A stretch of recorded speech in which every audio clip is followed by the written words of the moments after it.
Huwag natin magalaman kapatid, kasi talagang sa panahon ito, yan ang ginagawa ng kaaway. Sinisira ang pamilya, sinisira ang tahanan, inilalayo ang ating mga anak sa pamilya. So, ang gagawin natin? So, huwag kayong makayan. Lalo na yung mga kids. So, kaya nyo yan. Kaya nyo yung batakin yan. So, pag sinabi kayo ako magsimba, huwag kayong papayag. Pupunta tayo sa church. Kaya alagaan niyo po yan. Kasi napakahirap na pag dumating sila doon sa age na talaga na hindi mo na sila magyakap. Pakunawa niyo po.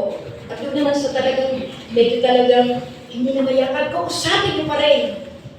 Kausapin niyo pa rin, ipag-pray niyo pa rin. Hindi lang sapat ang pray. Kailangan tayo ay may ginagawa.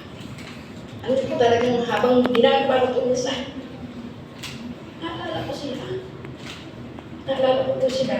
At minsan, eto pa eh kasi nawala na ng kabarkada. Kaya alam magsimba. Hindi po gano'n. Dapat binarkada natin ang ating mga anak. Ano po, dapat binarkada natin sila ng ating mga magulang, binarkada natin sila sa pagsimba. Hindi lamang doon nakatuon sa kanilang kabarkada.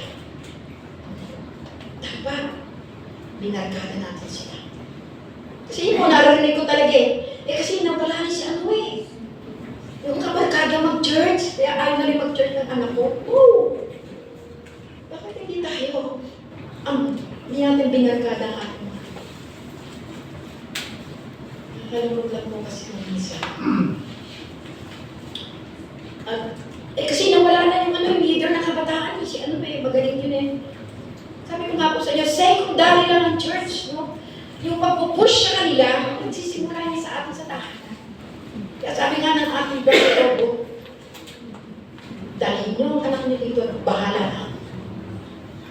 Kasi tayo kasama niya araw-araw Ano po?